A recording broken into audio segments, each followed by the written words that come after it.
Again, this is our second to last meeting. We'll talk about the last meeting at the end of the PowerPoint here. Again, I hope Ryan sent out quizzes. Okay, he didn't CC me on it. That's okay. I will ridicule him later. But we'll go over last week's quiz here in just a second. The schedules for next week are going to be up tomorrow. We're only playing Monday and Tuesday next week. We will not work Wednesday. At least that's the plan right now. Because we'd have to shut down at, we'd only be able to play 5, 6, and 7 because the building closes at 8. We have to be done by 8 o'clock. But right now the current plan is to not have anything programmed outside. So that leads me back into the weather hotline as this thing is going haywire on me.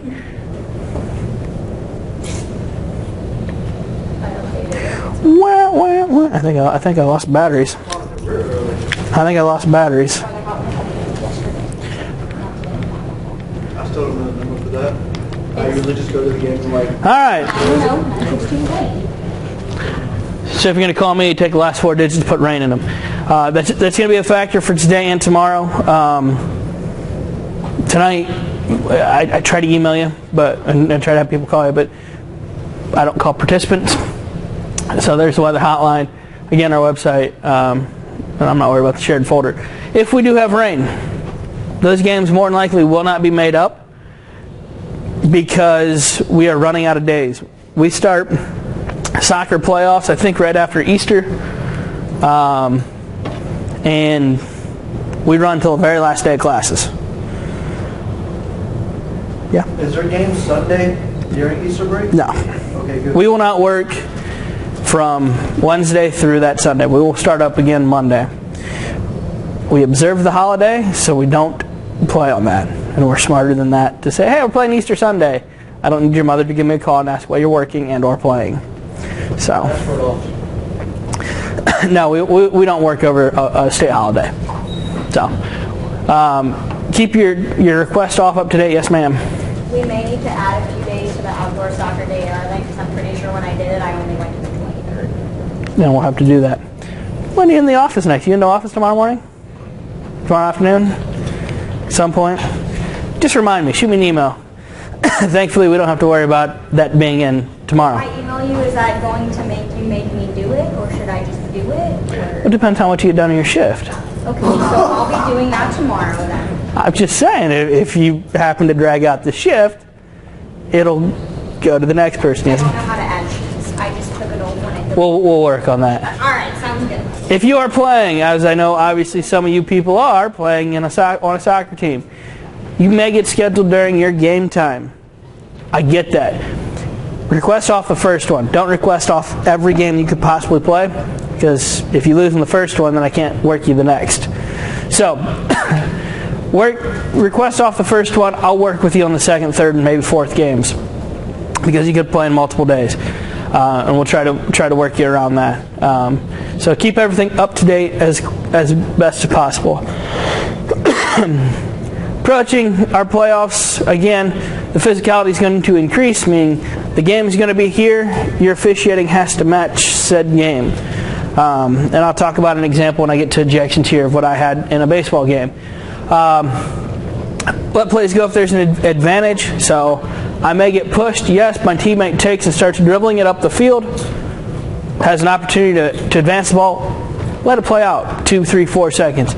If you've ever watched Ryan Himes officiate, he'll let it happen and be like, nope, no advantage. Boop, right back here. And they're like, come on, let's play. You didn't get an advantage. So let them stumble, trip, fall, get up, try to get the ball. If they don't do it, then we'll call the play. Stick with your calls. Don't let them sway you one way or the other. Don't throw your partner under a bus. That's another big one that we always have is you make a call, you make the call.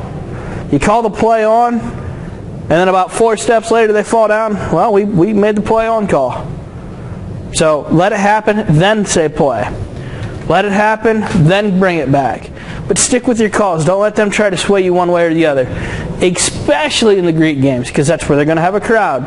You're going to make a call, and if I'm standing in front of fraternity A's bench, and I'm like, whoop, this way. And they're like, go, come on, oh. And you're like, going this way. They're going to try to press you into it. So don't let them do that. And I'll give a relevant example here in a second. Help your partner. You're a team on the field. So if your partner misses something, pick them up.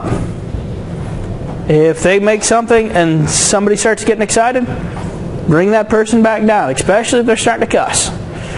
Your partner makes a call, and Allie over here is like, woo! You're like, here's what I saw, and I agree. Or you need to back it down. Don't ever be like, that was a shitty call, wasn't it? No, we don't want to do that. You can't do that to your partners, because I'll tell you what, that happens, you'll be sitting next to me for about 2 weeks.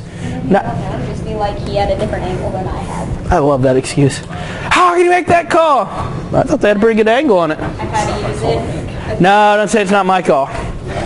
Because the moment you say it's not my call, and then the very next time down the field, you make a call on the other side, what are you looking at? That's not your call. You shouldn't be looking there. So, my partner's on top of it. Even if you don't think it's a good call, my partner's on top of it, they had a good look at it. That's how I explain it, especially when I do basketball. Coach right in front of my partner. Oh, come on, you get it. Coach, my partner had a good look. If they thought it was different, they would have called something else. So, ejections. Don't be afraid to eject a player who deserves it. I always say draw that line in sand. Sometimes they want to be a marathon runner and go right through that old line. And you're like, well, you dropped the F-bomb, you said this, see you later. Here's a red card. You got to go. Document the crap out of this if you eject somebody.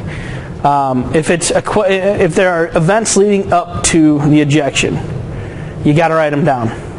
This player slid in the first half. We warned them because nobody was around to keep their feet. In the second half, they slid from the visual field, did not make contact, got a yellow. Reminded them of our policy, and they slid from behind on the third one. X, Y, and Z. They're gone. They dropped the F-bomb. I said, hey man, work with me. Keep the language down. I said, yes sir. Dropped the F-bomb 3 more times. Gave them a card. Decided they didn't think it was appropriate and dropped the F-bomb 1 more time. See you later. I say that is because I had an ejection last night in baseball. And I'm trying to tie this back in. We had a play. Ball's caught, throw to the plate. Partner's on the plate, no big deal. I'm at third. Kid slides in, call him safe. His hand's still on the bag. Coach, I want to talk to him. Coach, all right. He's not allowed to come to the field. As soon as he crosses the foul line, he's not going to eject. So he comes out all hot and bothered, which he disagreed with the call. That's fine. But my partner stopped him. My partner talked to him.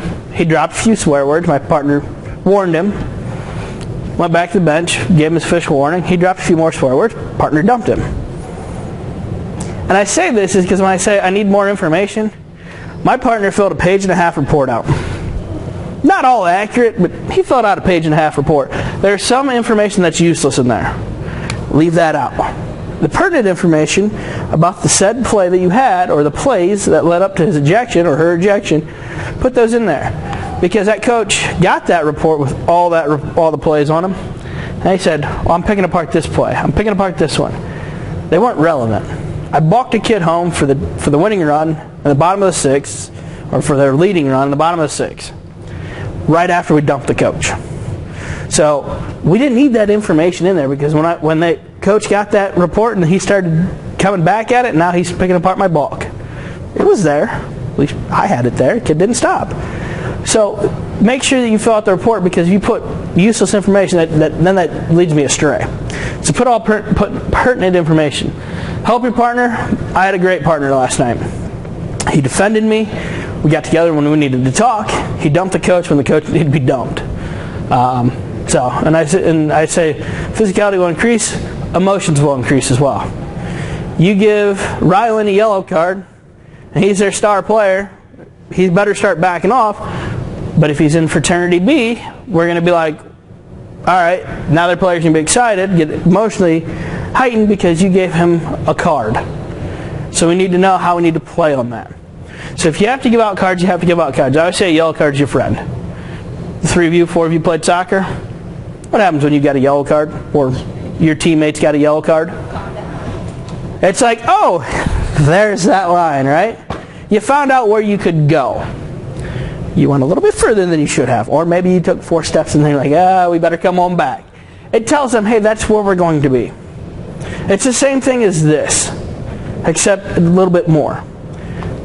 I always try to get them down here. Hey, we can talk. We're not going to yell at me. Then you can have a conversation with them. I always find if you can provide them explanations, you see in the play, hey, I had this. The kid went to the ground. I didn't think he was close enough to you to give a yellow card. That's why I didn't give it. It's a good explanation.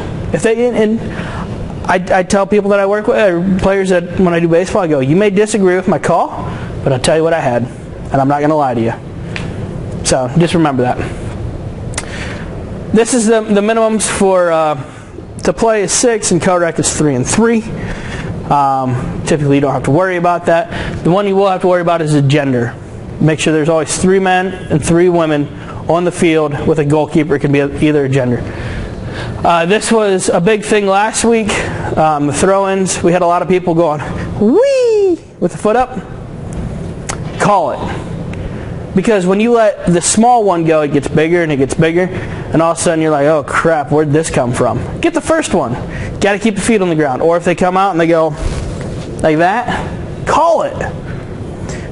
As long as you're enforcing our rules the way they're supposed to be. They may be mad at you, but you're going to be consistent with it. And if your partner calls it, you better dang sure call it when it's on your sideline. So that was a big thing last week. I think we had two plays in the off-week video, if you watched it, that had that. The other thing is we want to keep the play boxed in, meaning if the throw-in is right here, I simply want to step, and I'll show you what I'm talking about in one of the videos we have. Now obviously, if I'm halfway down the field and that ball goes out, and they're coming towards me, I can't box it in. But I still need to have that view. My partner's going to have that view because they're coming towards me. Or my partner's going to have the view coming this way as we come this way. So just always try to keep that play boxed in. Don't ever get ahead of that throw-in. So if my partner's on the other side and the throw-in is way down there, I want him or her to be behind that thrower in. Because what happens when that ball gets put in play and then gets kicked back that way? We have 2 officials on this side of the field and nobody down there. That becomes a problem. So we want to make sure we keep that play box in. Watch for slides. I don't know why this year it hasn't been a big issue. But last year, outdoor soccer, every other day, I had 2 or 3 ejections. This year, I've gotten 2. Maybe 3. Not a big deal. But I'll show you a slide or 2 in the videos here. But just be alert on that if they do go to the ground, why did they go to the ground? Was anybody close? And what kind of card should I give if there's a card necessary? Sportsmanship, 2 or below, we need documentation for it.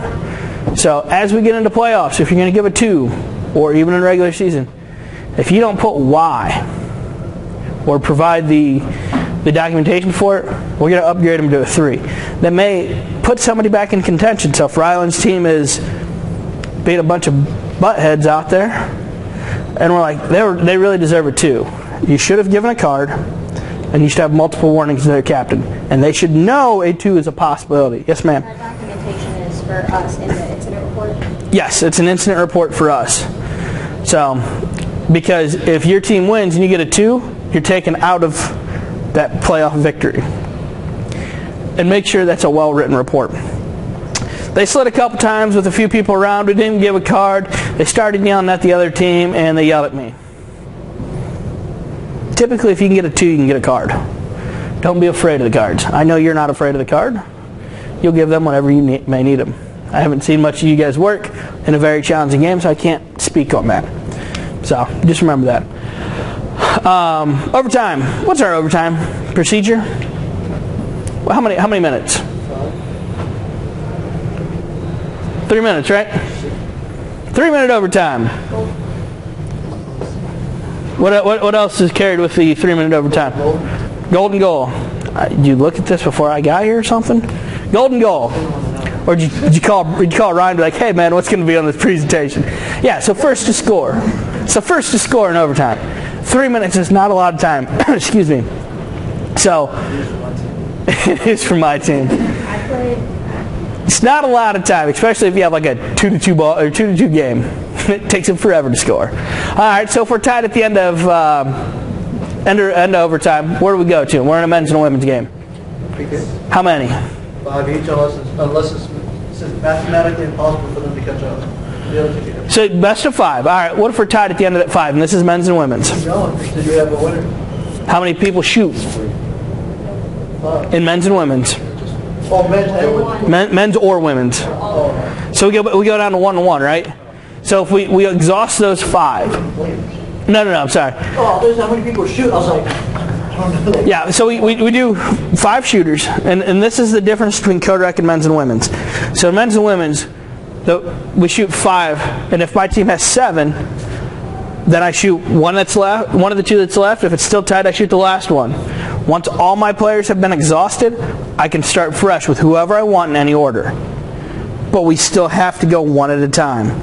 This is tough because they may not all come out on the field, and this may take a little bit of explanation. It's easy if we only have 5 shooters. We're done at the end of 5, bam, game's over. But when we start getting to the 5, the 6, 7, 8, if it goes that far, your team may have 9 people, and mine may have 7. It's the breaks of the game. You're going to have to shoot 9, I'm going to have to shoot 7, if it goes that far. So if we get to the 8th and 9th shooter, left-footed Lucy may have to go out there and kick for you. It's unfortunate that he or she may be on the bench, but they're going to have to go out there. The keeper can be anybody. They don't have to have the same keeper the entire time. The keeper can be anybody. Typically, they try to keep the keeper the same person. All right, so what if we have co-rec? 1 man, 1 woman, go back and forth. You're talking after the 5. Nope, the 5, right? Yeah. Alternate men and women. Does my team have to shoot the same number of men your team has to shoot? No, I can have 3 men and 2 women, and you can have 3 women and 2 men. They just have to alternate gender. So whichever has the most gender, that's the way they have to alternate. What happens when we're tied with 5? You still have to alternate 1 by 1. What's the difference between co-rec, men's and women's? Do they have to be the same gender?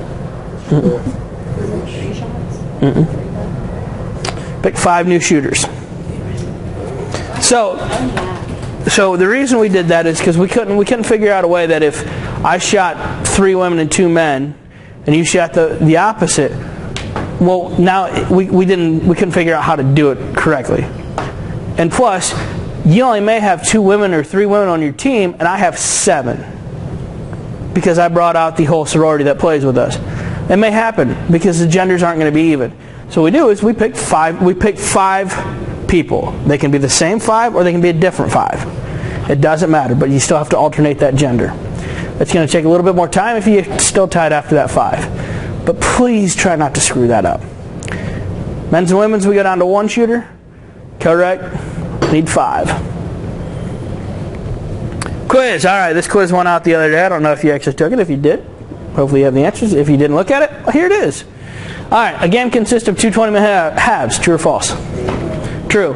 A slide tackle from behind will result in what kind of penalty? A red card. No questions. Contact, no contact. You slide in the vicinity of somebody from outside their visual field. See ya. And that's in any league. The mercy rule is 20 with 5 and 10 with 2. No, is it 15 with 5? So we have 10 with 5, 15 with 5.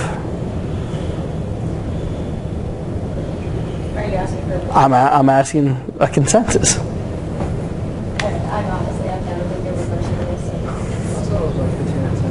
I always have to look it up. Or 5. Or 15 and 10. Is it really? That seems very excessive. This is one you'll reach more often. I don't think I've ever seen this one. How do you reach the 10? I've seen 10. I've seen 10 quite often. Greeley. With indoor. Greeley, the Green fraternity kills it with Hollywood. Yeah. So, 20 with 5, more likely 10 with 2.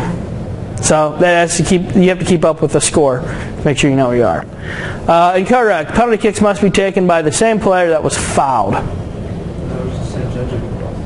False. Same gender. You're exactly right. So if Allie gets fouled, a female has to kick it. If I get fouled, a male has to kick it. again, maybe left-footed Lucy and doesn't know how to play soccer. She's just out there and happens to get pushed in the box. No, she doesn't have to take it. That's why when you call a penalty, think in the back of your mind, a female got fouled. We're going to go to a PK. Or a male got fouled. We're going to have a male shoot the PK. So just remember that. What type of slide tackle will result in a yellow card? No contact, not from behind. That's the biggest thing. Any contact? Bye. All right. Mr. Sutton, who graduates, I believe, this spring with his master's degree, and I'm going to have to, get him out of here with these pictures. What does that signify? Indirect kick. Mr. Schielke, who also graduates this spring with his master's in something. He's going for his doctorate. It's a 6-year program in Shreveport, Louisiana. Woo! What does that signal? Play on. Advantage.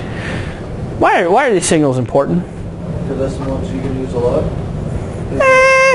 Not this one so much, but it communicates with players, especially this one. What does it tell you if you have an indirect kick? You can't score unless somebody touches it. What if it hits goalpost? It's not a body, right? It's not some body. So just remember that. All right, I think we're getting now into plays, so we'll discuss these plays. Let me know what you have. Let me know what you think. And I'll get you out here so you'll be in time for your shift. It's going to rain, so it's all good. It's not going to rain. That's a 4-letter cuss word. That's a 4-letter cuss word we don't use in my office. Rain. That's the worst swear word. I didn't even say curse word yet. All right, so what do you got here? Slide tackle. By who? The keeper, because you can't play with your feet. Now, my question here. So this is blue. This is ATO. I don't know who blue is, but blue, and we'll go with ATO. So if we have this play, the shot is by blue. Is that legal? Yeah. Is that legal? Yeah. Is there anybody in blue around him? Is that blue next to him? ATO, ATO. Right here it's ATOs. Oh, okay. Ah, okay. Same team. I thought the goalie was trying I'm going to need whoever did the drink. Kick this guy who's running. I thought it was just... He wants to kick his own teammate. Let him kick his own teammate. Unless he's like, F you, man. Just, yeah. No, I put this in there because I like this play because it's a good dive, a good keeper save, another good save. I think he got lucky, and then he clears it. Now, if this kid happened to be on the other team, now I got a whole different ball of wax. What happens if this kid's from blue? Or this kid, doesn't matter. One of them. It's a dangerous play. What kind of penalty is it? Yellow because you're making contact. I don't give him a yellow card. He played on the ground. I would just give him Where's the free kick from? That spot. or PK, depending. If he doesn't make contact, so dangerous play, that is on about the 3-yard line. This one's going to be fun. Yeah. Because they can line up on the goal line because they're out of play line, so they can be there. Because you're just not going to give them 10 yards and a free shot on goal. That's basically just give them a goal. They can be on the goal line, but they can't be within 10 yards after they're on the goal line. So it's tough. So they have to essentially stay on the goal line? Until the ball's touched. But why? Why wouldn't that be a PK? Yeah. Because it's an indirect kick. Think of it. It's the OUS, and it's the ING versus OUS. So dangerous play versus kicking, tripping, whatever else you have. He makes contact, it makes it a whole lot easier. Penalty kick. He doesn't make contact, it makes it a dangerous play. So that's the one we would put about right there when he kicks it. You put it wherever the foul is, right? Huh? You put it wherever the foul is. And then you put your hand up. Now this is gonna have to go on your whistle, because you're gonna set up. You're gonna put the ball. And you can be like, hang on. Keeper, you can be on the line. Defensive players, you can be on that line. You cannot move forward until the ball is kicked. If they want to be on the outside, now you got to be 10 yards back. If they're not on that line, so this makes it tough. It's 10 yards or to the nearest out of bounds line. Yeah. Correct? So on this line, it'd be the touch line.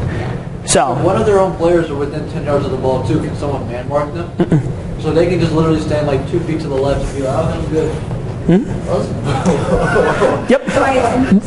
That's why this play right here is a little tricky. I would have just kicked the ball straight at someone's face and tipped it and over. All I would do is I'd play the ball back about 2 yards and let some kid wind up and drill it at the goal. You hit it at someone, it hit them in the stomach or the face, and they'll still go in. That's what I'm saying. I'd play it the same way you would. It's fun. Just knock the wind out of them a little, knock them into the goal, and it's a goal. You might get yelled at. This is one of those where you've got to use your knowledge and you've got to be confident when you make this call. It's a dangerous play. It's an indirect kick. Set them up, and that's how I would do it. Now, whoever was Simon's really should not have given them blue when ATO was like a blue purple.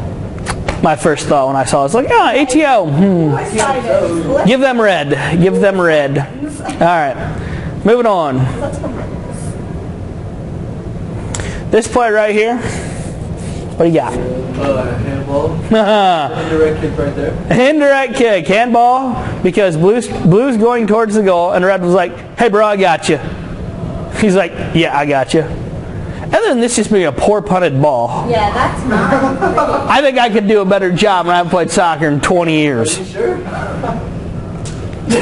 I'll go out and show you tonight. We have a forfeit. I'll show you that I can punt the ball more than 15 yards. I'm with Ali on this one.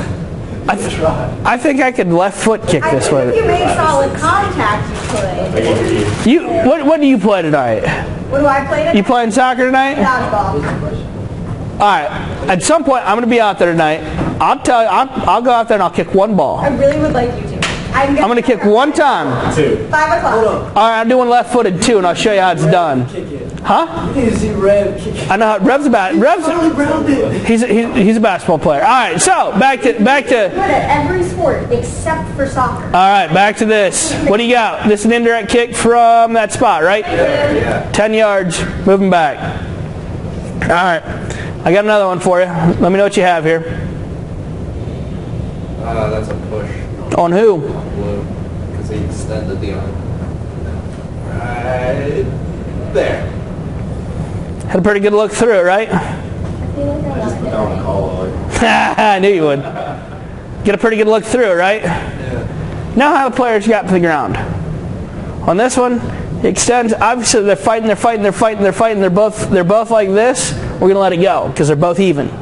As soon as I create space for myself, that's when it becomes an advantage, and that's when the penalty needs to be called. I got a lot from ATO today. I want to be out there at 5 o'clock. Right All out. right. I would have played on those. Because he had it just under point on It's there. not ATO's fault that Blue's weak and falls to the ground. Actually, Yes. Blue literally scored in 2 seconds right after. See, watch this. This kid's like, "Hey, look at this." Boop. Oh, I fell. I feel like it's just. And he wants a penalty. You look at him and say, "Play," Yeah. or don't say, "You suck. Get your ass off the ground." We don't want that. That's not what we're going to tell him. You may think that, but basically, he's trying to play it around him, and he thinks he got hit up around the head. No, he fell. Just fail it. So, yeah, there's nothing there. Plus, I get punched so many times in indoor. People heard what was going on in my head.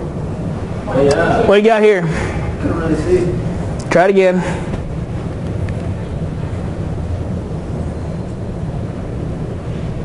Sure looks like a trip from this one. Kind of a trip-ish. Kind of a trip. Well, the ref's in my way for part of it. Yeah. Well, yeah, I've been I would trying like to a see. different angle. Because I can't tell if he dives or if he actually makes contact. It's like, It looks like he sticks the ball, but he also gets his leg. yeah. And Olivia makes this call over here. She got a pretty good look at it. I mean, obviously, his head was in our way. My decision His is head subject to isn't change. So, but I don't know. I think this is my second to last play. I hope I have another one. What I want to talk about here is we need to be further down the field. Because look what happens. The ball comes, the ball is played, and we're still right here.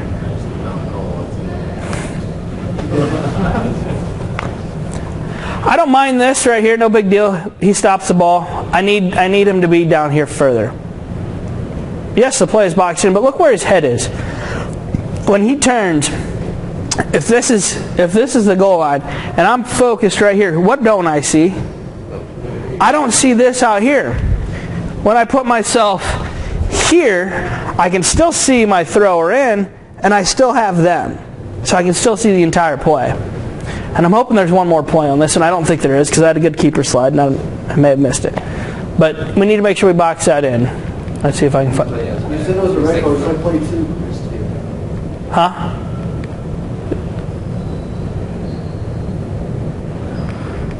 Was it 3 that I missed? 2. I did not realize we were this one. Nah, I thought I had a keeper slide in here. You had one. It's play 2. It's...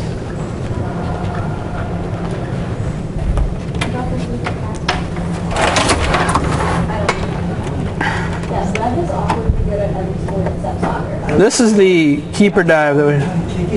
Missed. Oh, it's so bad. Oh, this is the one I wanted to show you. Right here. You hope you put this on the call log. I hate when they just stay on the ground. Alright, watch this. This is the one I missed. And you see it again.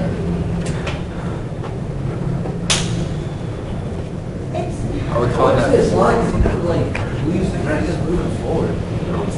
But Because he kind of comes down, but at the same But time, I don't see him moving sideways. yeah, it's not like a You can run slide. to a player as long as you're like this. You just can't like slide. Watch His feet come. watch his legs. Yeah.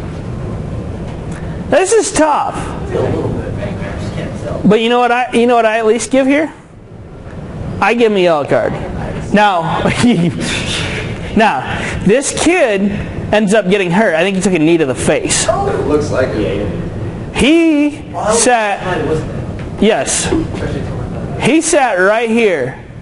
Guess where I don't want you to let play begin? When there's a supervisor, player, and somebody else just standing right here. What happens? They get hit. They're going to get hit, right? Because why? I'm going to try to score a goal. Oh, I want wide right? I hit you in the face again. I'm sorry. I didn't mean to. No, it didn't happen. I'm playing the extreme here. If that would have happened, I would have put it up here and would have watched it and would have laughed. But if they're right here, kill the play and be like, hey, can you move them to the sideline or move them further back? Because where are we going? We're going to try to shoot the ball at this thing right here. And usually it's like this. It's something like that they're trying to hit. You know, because they add an extra 8 yards on each side because that's what they think it is. So, I probably card the kid. Yes, he's injured. Yes, he went to the ground. I can defend that, especially on video. If you toss him, I can still defend it. But I try to give him a little bit of latitude because he took his own player out and the other kid was there. Honestly, if he broke his nose, you should give him a yellow because he's leaving the game anyway. Well, if he broke his nose, he's probably going to serve a few games anyway because he's not going to be allowed to play. Might as well never be able to report it. What? Might as well like say the reporting. Oh yeah. So what are we calling a proper keeper go down? I don't know. Like, You can't- what's perfect? There really isn't a perfect one because on this we can't have them going at somebody's feet. Because you think about it, you've played soccer more recently than I have, right? More than likely, you played in high school. If I go and I'm the keeper and you're trying to dribble, and I'm like, hey, I can go to the ground, and I take your feet out, and I break your ankle because I dive poorly at your feet. How mad are you going to be at me if I do it poorly? That's why we take it out of the game, is because I don't want to put that level of risk in for you because I'm a crappy player. There is no good way to come out and try to get that ball. I mean, you pretty much have to get wide, get low, but you can't go to the ground. So that's tough. All right, so the next meeting is going to be 2 weeks from now. It's the Wednesday after Easter. I'm looking to get pizza, so FYI, I'm looking to feed you. 4 o'clock again? It'll be at 4 o'clock. I'm looking to do it again, and I'm looking to feed you at 4 and give away the rest of the Dick's Sporting Goods and some other prizes. Yes, sir. You should watch the video of Scott Sterling. Scott Sterling. Yeah. What's that about? I'll pull that up for you right now. All right, are there any other questions before I shut this off?